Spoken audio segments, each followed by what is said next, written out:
Well, thank you, Jill, and good afternoon, everyone, wherever you are.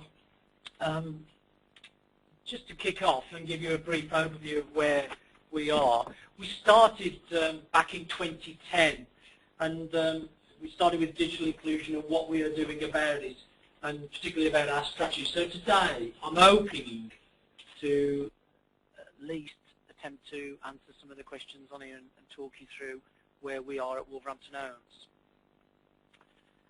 Our social media story started back in 2010 with Twitter, and then we went on to Facebook, and Facebook by far is our biggest and most engaged by our tenants, and we also find that, that actually Twitter is mostly used by our stakeholders, generally people who want to have a say on the way we run and manage our services back at Wolverhampton Homes. Our social media story goes something like this, really. We actually believe that you need to be there, give them a channel to contact you, or rather contact us, and gives us another channel to contact them. And it's real time and it's in catch up. So with the way we're going, our customers are demanding more and more from our services as we move on. And in fact, we can see that 50% have access to the internet, 29% have smartphones, 66% use social networks, and 14% prefer to contact us by email. We know that Facebook is very big for our tenants, and our star survey, our star survey in 2013 that we actually commissioned is already out of date, so it's moving at quite a pace already. 50% access with the tenants, smartphones, and 66% of those we know use social networks. That's around 7,600 of our tenants. 14% of them prefer email, and we've got over 1,200 likes, and that's growing by the week as we speak. Our main group is without doubt the 35 to 44 age range, and no surprising more women than men. Second biggest is 18 to 24 age range, and we have to ask ourselves, what about the elderly? Well, if we increase the numbers of Facebook users from 18 to 24 and 45 to 54 groups, not only will be a cost saving, it also frees up the face-to-face and why people contact us through Facebook. Again, some of the big issues are that the tenants face, obviously, when they contact you by telephone, is confidence issues. And they also find Facebook, we find, less intimidating. And it also gives them a bit of time in their time, really, I suppose, if they're unsure of the facts when either complaining about a service or wish to report a repair.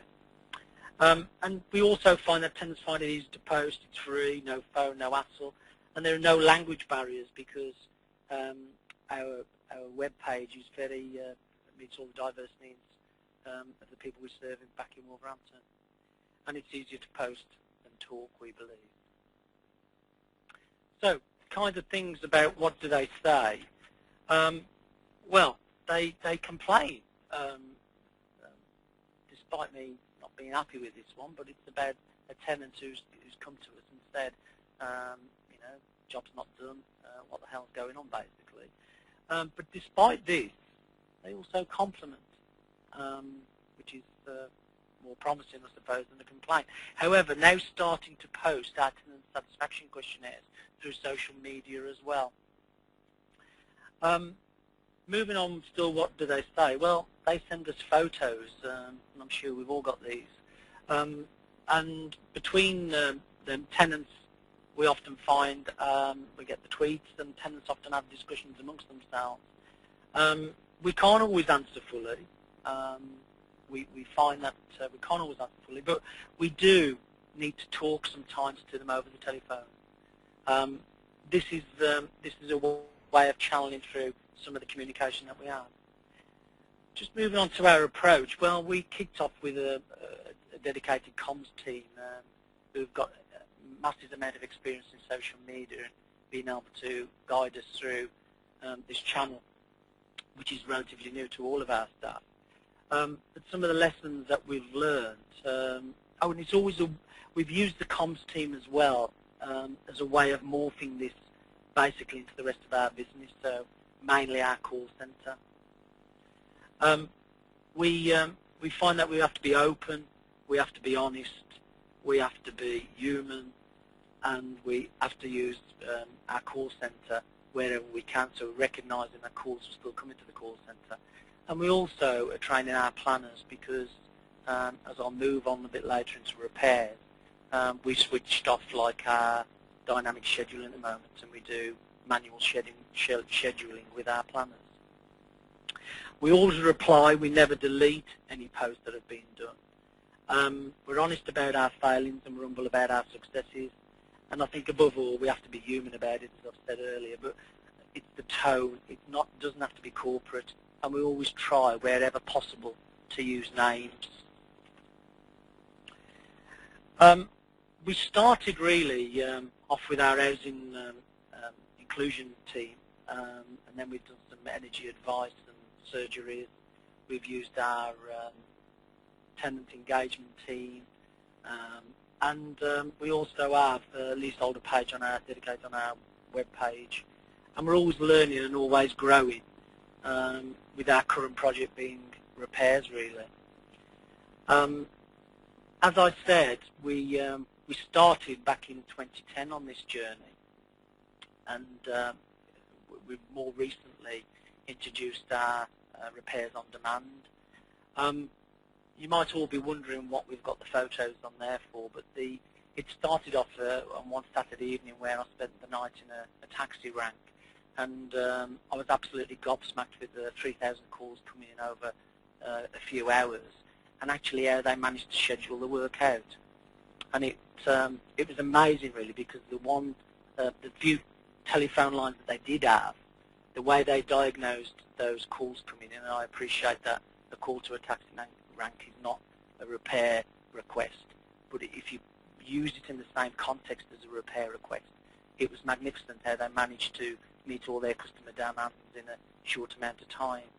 And this really kick-started me to actually start thinking about how important is diagnostic of repairs. I then did a trip to the AA, which is the photograph on the right there, and I took a number of our team there, and our chief exec came along, and the AA are remarkable, and so are the RAC on how they schedule work and how they get responses back out to their customers. And then also Tesco, we all know and perhaps use Tesco sometimes, and in particular, you know, that it's argued that Tesco know when your pets die because they don't send you any future vouchers for dog food or cat food and the like. And this is where the profile and intelligence of your customers really does come to the forefront. And you'll see an on-demand television sign there. That started with many of us now don't have time to watch terrestrial TV, and it's on decline, massive decline, which is why on-demand services and catch-up is at the forefront of it. So what I tried to do is to pull all of those things together to start to design our repairs team. So the first thing I did is I met all of our workforce. We've got a huge in-house team that services our organisation, and I had 16 visits across all of our workforce, what was known as our vision event, and I asked our repairs teams, if this was your business, how would you organise it? And today I'm going to share with you some of the comments that came back with them. We did have 800 comments, and we grouped those into 5 categories.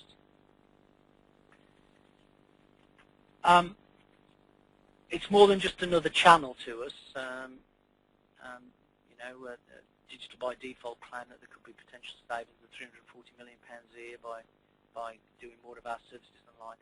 And we also know that welfare reform has a huge impact on repairs in as far as you know, 85% of our budgets at Wolverhampton Homes are generally repairs and maintenance, and it's no surprise to us that if we don't collect the money in, then repairs will obviously be it, and stock could potentially deteriorate in future years.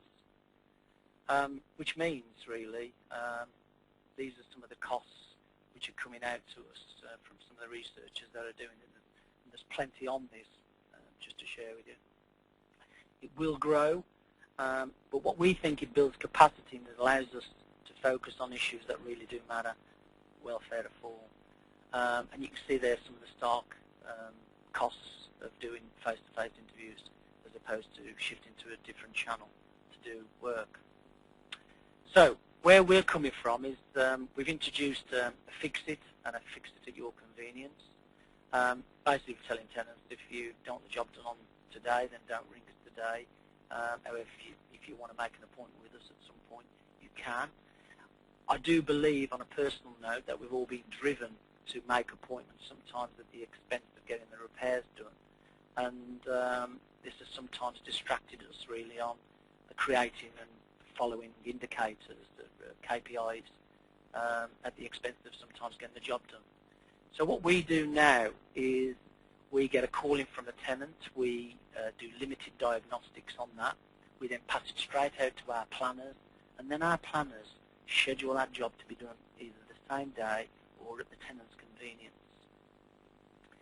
We believe, some people might say, well, why did it take you so long to actually introduce this when you came up with the idea back in 2010? Well, we've already been sustaining high levels of productivity and KPI performance. In fact, we're top quartile across a range of them.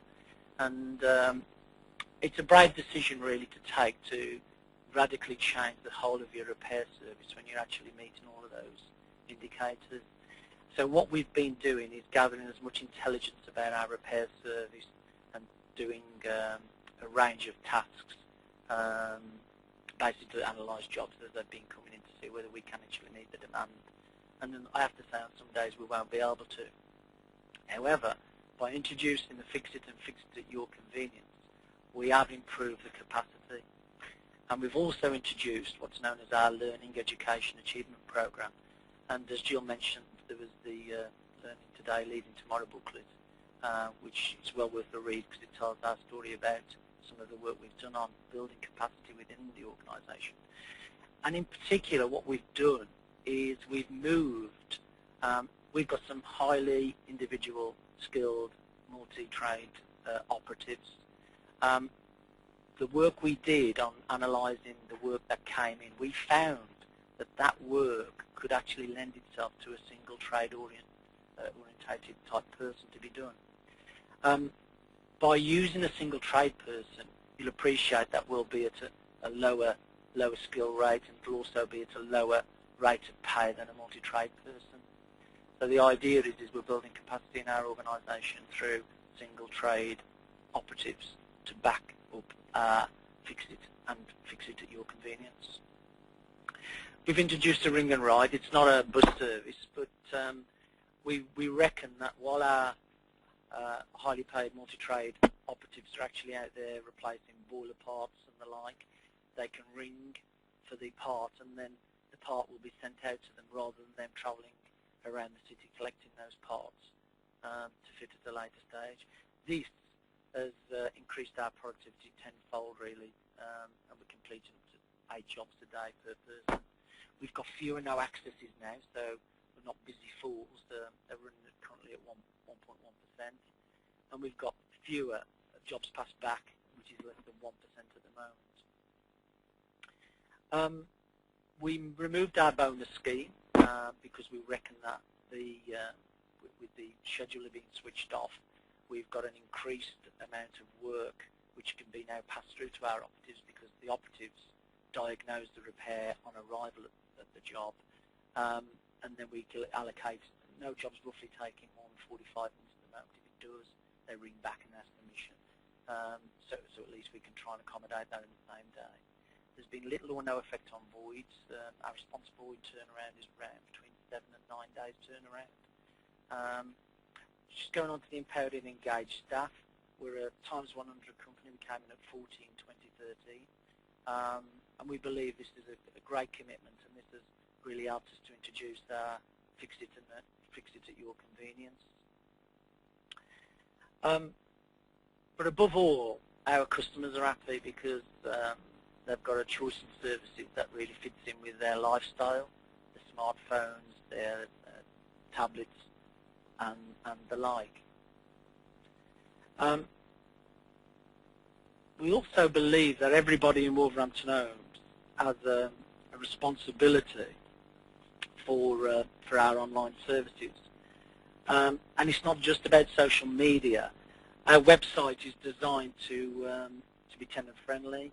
It can be accessed by mobile, tablet, response, self-service, do it online accounts. Both the website and the Facebook give access to our self-service portal. I mean, we can almost see the birth of the virtual assistants within our organisation starting to emerge already. And if you don't believe me, it'll be happening in your organisation at some point in the future. And we're starting to do more and more online now. We have a repair reporting service, which is not unique in itself. Many of you will use Locator Plus to report your repairs online, and we're still using these portals to drive our online reporting portal. But we also allow tenants, though, to have access to their account, their repair account online, and they can check for any outstanding works or progress that they've got online. And we have links to common issues in form of YouTube videos. So, for example, we've examined some of the frequent conversations that have happened within the organisation. For example, changing bulbs, cleaning extractor filters and fans, condensation and the like. And what we've done is we've introduced a number of links from our website to those YouTube, and I'm sure you can get access to those if you went onto our website. I suppose the big thing we've introduced really for us is doing it online. It's much more convenient really for all of our tenants to have access to us, and we have big links really between the social media and our online services. We're constantly promoting it in every opportunity that we have. So even if you ring up our call centre, the first thing we will do, obviously, before we even enter any repairs or enter any dialogue about some of our issues that you may have, is we'll look at your rent account and we'll have a discussion with you about our rent account first. Because we've got the capacity within our organisation to do that now. We didn't previously. And our call centre's performance is being sustained now at very high levels. And this capacity is helping us to obviously target income collection. The workforce is working very closely with housing management as well, and we're probably unique in this insofar as is that we all go on lockdown for a fortnight shortly to happen, and I'll be the director of housing, Mark Henderson, will give me his satchels shortly to go around and start collecting rent. And the whole organisation really participates in this, and it's called our A14 arrears fortnight. And we collect over £200,000 in that fortnight for the good of the organisation. So it's all about us all contributing and being joined up to address income collection. The big thing is what we do is we offer, and we're always promoting, as I said, and we're pushing people online wherever we can, and our slogan is "Don't stand in line, do it online."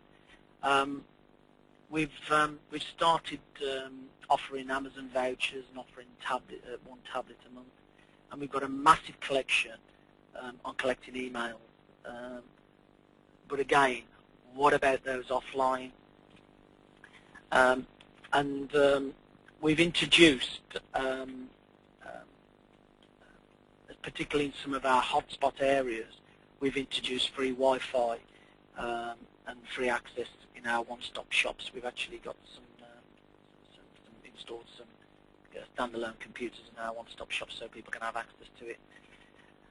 You can see the web wizards on there at the moment. The web wizards have drop-in centres across all of our one-stop shops, and what they do in the one-stop shops is they talk to our tenants groups, particularly about any problems that they've got. So if there are large queues, particularly in a one-stop shop, the web wizards will try and pull people out. They'll work with them on their own smartphone and install whatever mechanisms they need to get online.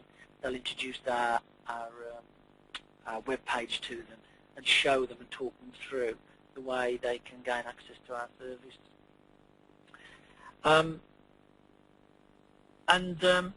It's about offering this support really to tenants. So I think that has really paid big dividends for us really across the whole organisation.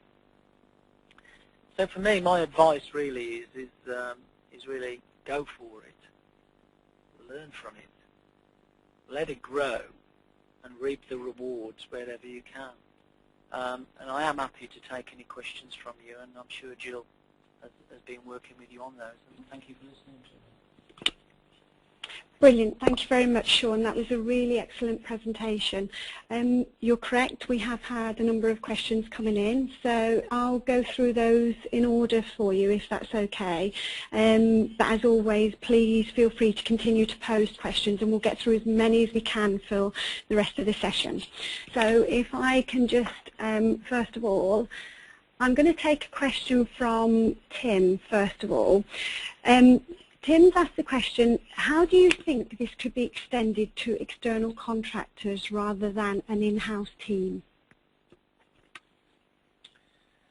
Well, the web is a small place. I mean, what we have to do is allow access to our services from contractors, really. I mean, I haven't got that situation, Tim, and I'm sure what I've spoken about today would not lend itself everywhere. Wolverhampton is, 23,500 stock. It's a small geographical area, really. 10 by 7, 10 by 8. So I can actually control where all our workforce are. We've got trackers on the van, so we can actually see when people arrive and all the rest of it. What you do have to do, though, I think, in setting up contracts is, particularly if you're writing your PQQs and your ITTs, you've got to build it in there somewhere to see what mechanisms contractors have. I mean, the contractors that work for us at Wolverhampton Homes are fairly clued up on IT, and in fact, a lot of them, particularly our gas servicing contracts, are very much managed on the back of this. So, but that'll be down to you, and it's a bit difficult for me, I think, to comment in great detail on that one. Okay, can I also just, again, this is another one from Tim, and he's asking whether you have done anything to open up access to online services to those without computers or other groups, for example, older people. We have, Tim. I mean, what we do is we have what's known as the GTs. We have regular get-togethers with tenants, and what we did is we used the QuizDom. I don't know if you've come across QuizDom before, and it's mixed really when we meet elderly residents, because what we find is that there's as many against it as many for it when we meet with them. Some of the concerns are the cost of gaining access to broadband connections, and that's why in some of our hotspots we have actually introduced free Wi-Fi. Depending on how the take-up of that free Wi-Fi is, what I am going to do is try and work with service providers of broadband to see whether we could have a Wolverhampton website, or even access to broadband through a Wolverhampton Homes dedicated broadband selection site. But we're not there yet, and this is still relatively new. What I'm talking about today, because we've done a lot of work behind the scenes before we've actually hit the button to make this happen. Brilliant. Thank you very much, Shaun. We've also had another question in which relates to the point you made about the communications team. And the question is, was the communications team dedicated solely to repairs as opposed to being a resource across the organisation? I'm sorry if I've misled you there. It's not. It's a resource across the organisation. However, they have dedicated a lot of time working with myself and my team on actually introducing the repairs on demand side, because they are the experts in social media, and we've got to take that before we roll it out. What we have done is and I know it's not favourable with many organisations, but we've introduced GOBA across the whole of across the whole of our organisation, and I think that is the Making the Difference program that we've had has had huge strides in the way we actually deal with customers. But that's me speaking from where I'm sat, I suppose. Lovely. Thank you for that, Shaun. We've still got plenty of questions here, so I'll continue firing away if that's okay. So we've got a question in from Paul. What is the average time for repair delivery? Well, if some are done on the same day, so if you fix-it repair, obviously it's done on the same day.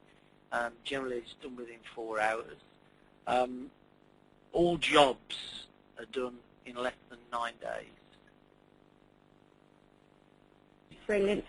That's great. Thank you very much. Okay, I'll just scan through these, see what else we've got. So another question. Has there been any tangible savings in terms of expenditure since the introduction of the IT services? It's still capacity. I don't know how you actually quantify that, but it has allowed the organisation to remain in top quartile for its rent collection, I suppose. So, and it's been difficult for us, like I'm sure it has for many of you.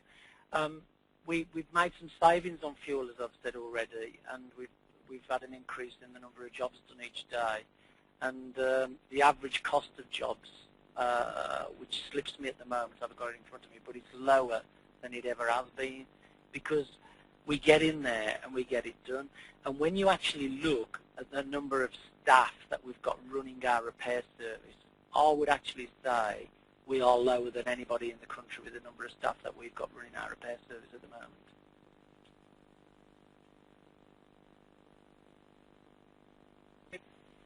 Thank you, Shaun. That's really useful. Next question I've got is about how you deal with units with defects. So, for example, sales units which are under a 12-month guarantee, where the type of repairs are different to standard repairs done on rented units.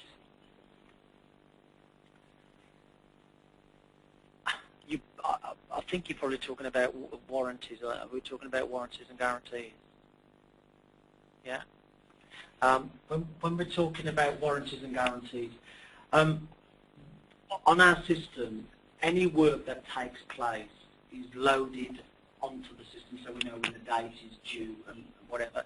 So the planners, because the system, the scheduling system switched off, what we've done is made it available so we can actually stop the tradesperson going out to repair the job and then direct it to the manufacturer who's responsible for doing the repair. I'm not saying that was in all the cases, but generally that's the theme that we try to operate on. Thank you, Shaun. Next question is, what proportion of repairs are still received by phone? Oh, that's a good one. It depends really on the day. I mean, like today, we've had a fair few come through on the phone as opposed to through social media. We're getting about 60,000 calls a year on repairs. This has only been going a short amount of time, and it's growing. So the numbers, I haven't quite got them to my hand at the moment, but this is a growing service. We can clearly see it because we're trying to push it from all avenues. But it has definitely built capacity within our call centre. Thank you, Shaun. The next question that I have is, with repairs on demand, how do you deal with right to repair type works? Well, right to repair has always been an issue for me, I suppose, because I don't think there's been a tenant in the land who's actually evoked the right to repair legislation. It's no big deal because the majority of right to repair used to be done either within the 24 hours or within the allocated time spots. So as far as I'm concerned, if a tenant rings up and wants the job done today, then I do it today, and I've met all the necessary targets. Thank you for that, Shaun. If I can just take another question that we have from one of the delegates. What is the percentage increase in your customer satisfaction since the introduction of your new repairs model? There's been none. And you might say, why hasn't there been none? Well, there's been none because it was already at a very high level already. However, what we've started to do is to, rather than get the trades to drop satisfaction questionnaires off, what we've done now is we've started to post those through social media. And I have to say, we haven't analysed them all back yet, but anecdotally through our GTs, our get-togethers, everybody's telling me they're over the moon with the way the new repair service is being introduced. Lovely, thank you, Shaun. I've got another question here, which is about what happens in the case of emergency repairs. Well, emergency repairs obviously done within 24 hours. Well, because we're responding on the same day, there's no big issue. We pick and choose what's done on the same day with the tenant, don't we? So the tenant basically says, I want a emergency done today. If there's a roof leak today, it'll be attended to today. So it overcomes the issue of what you've got to remember, there's no ease, use, and R's anymore. So no emergencies, urgents, and routines. Thank you, Shaun. Another question here. What's your stock capacity? 23,500. And what proportion of repairs do you still take face-to-face?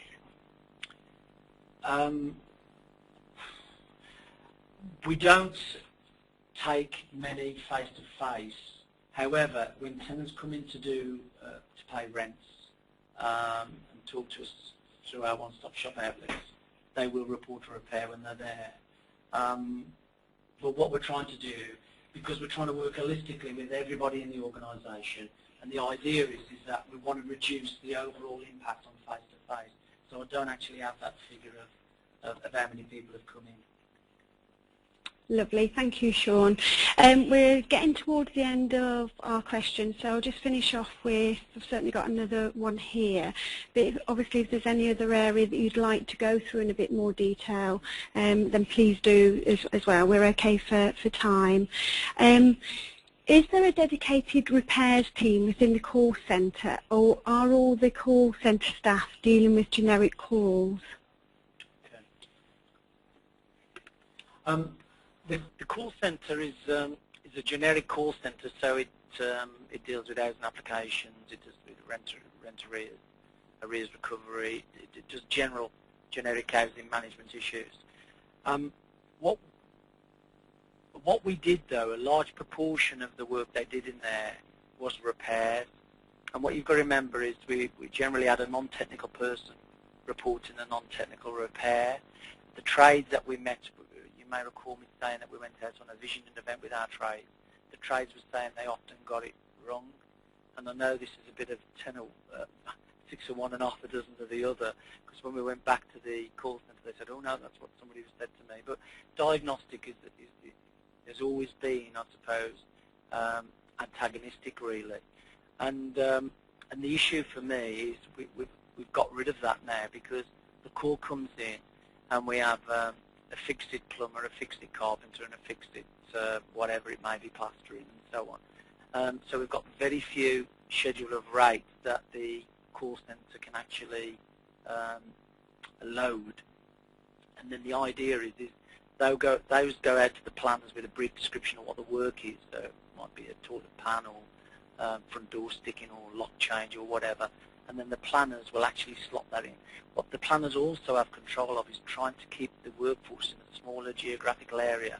And I know £30,000 is not a huge amount of savings over the 12 months that we're anticipating and collecting on fuel, but because of the small geographical area in which we operate anyway, it's quite a lot of money across our fleet of stock that we do.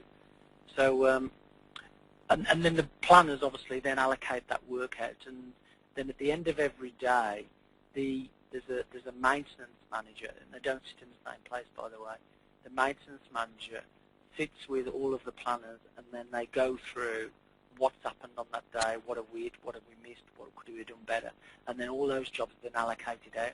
the work is also done on a Saturday morning. Now our dedicated out-of-hours team deal with that work on a Saturday morning because demand for our repair service on a Saturday morning is very small. However, there are a small number of tenants who do request us to do work on a Saturday morning.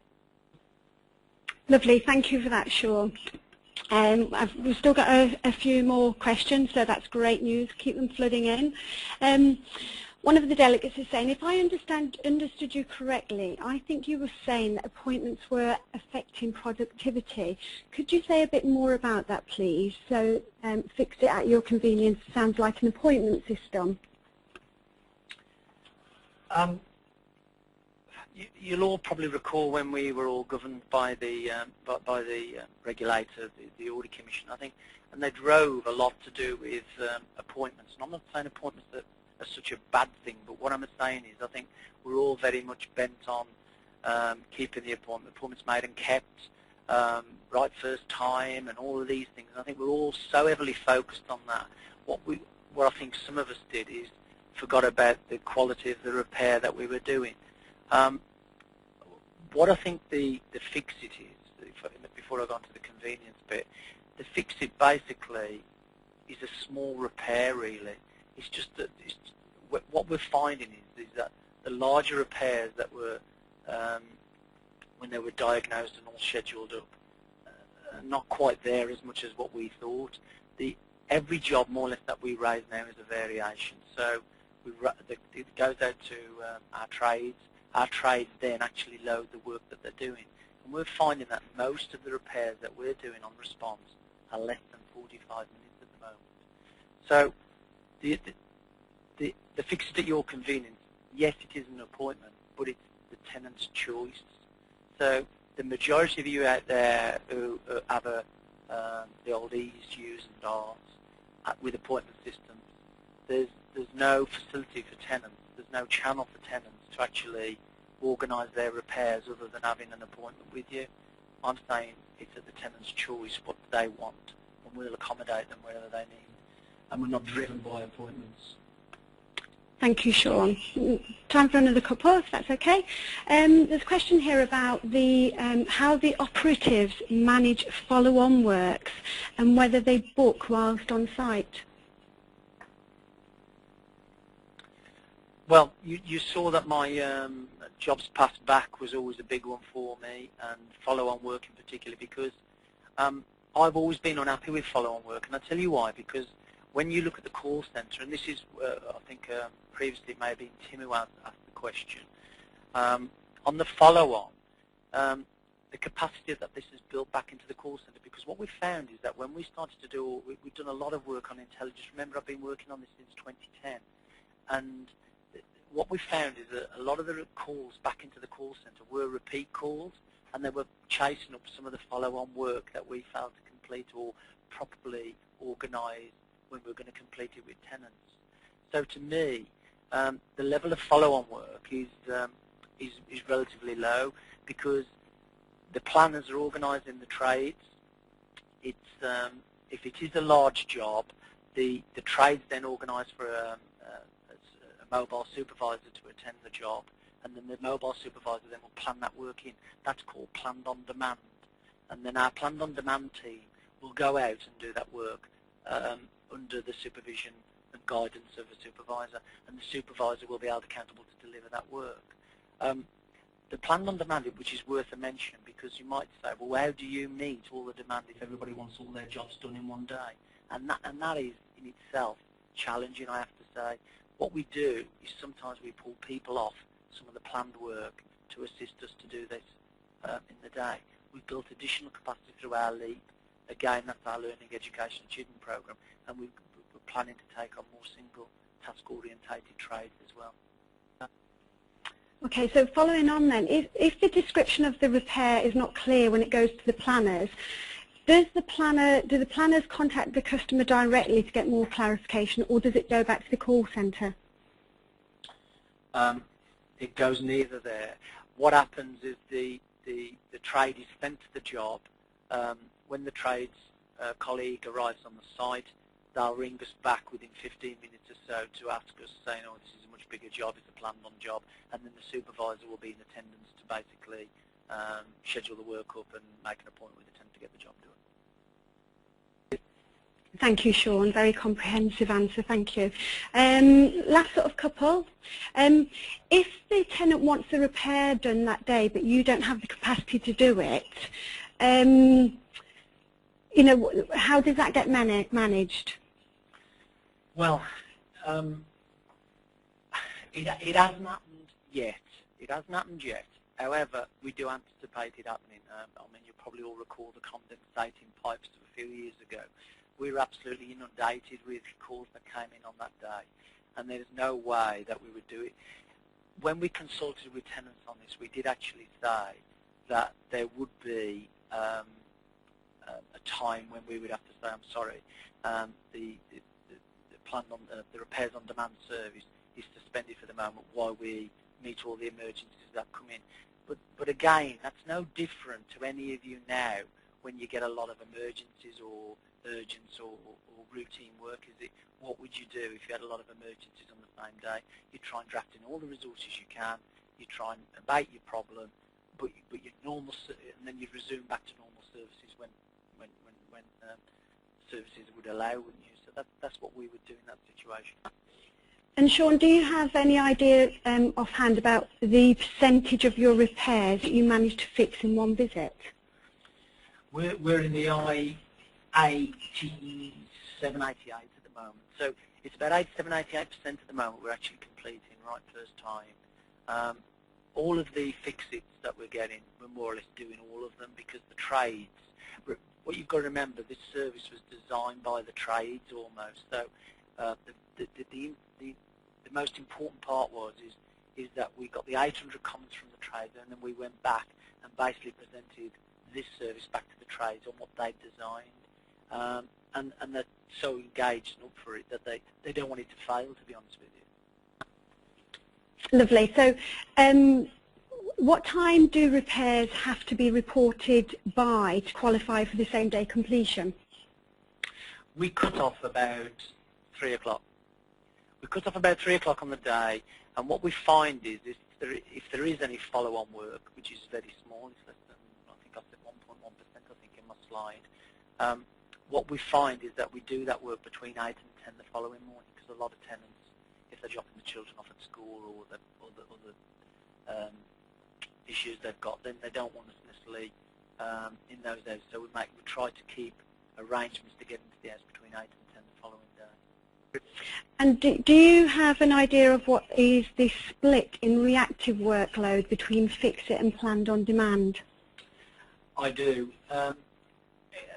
Fix-it is roughly running at about 40%, and tenants are still requesting, because these are old habits hard to die, tenants are still requesting 60% of the calls to be at fix-it at your convenience.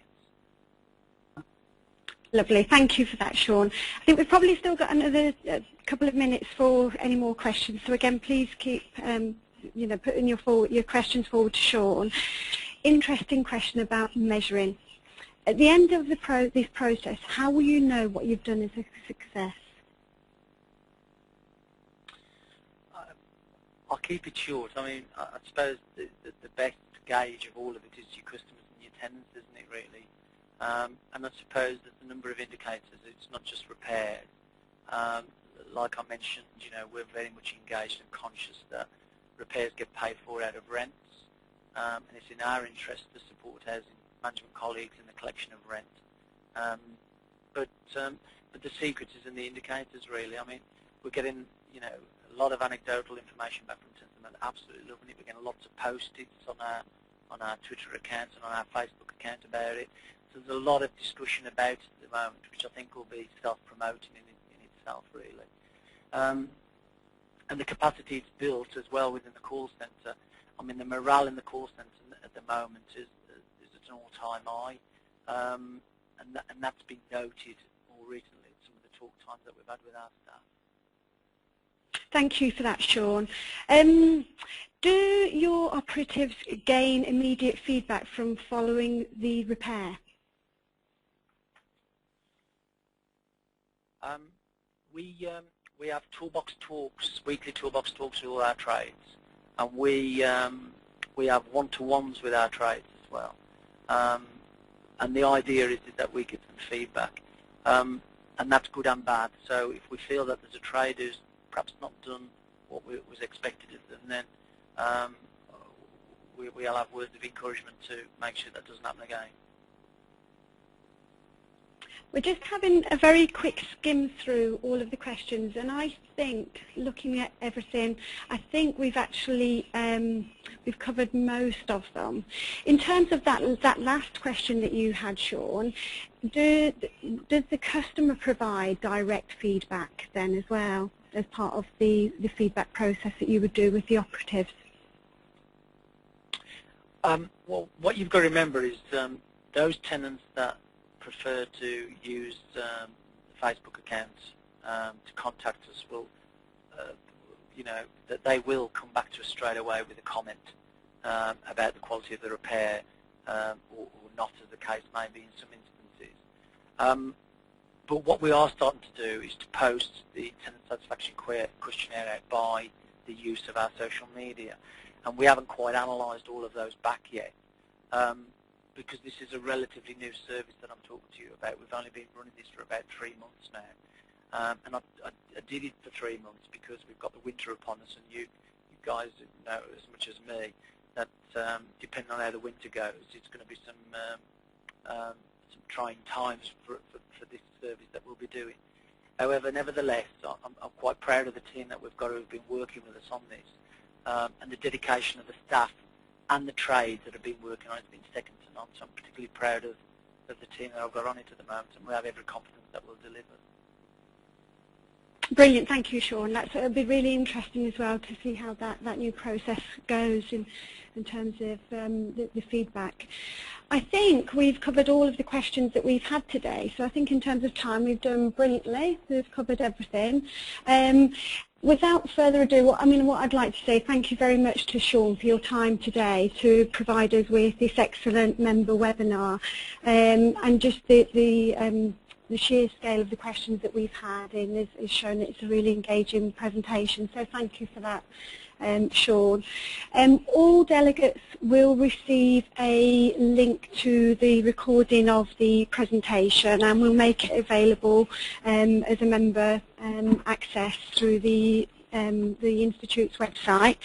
So without further ado, thank you very much for joining us today. Just to let you know, in terms of how you leave the webinar, all that you need to do on your dashboard is to select the file at the top and then select Exit Leave Webinar.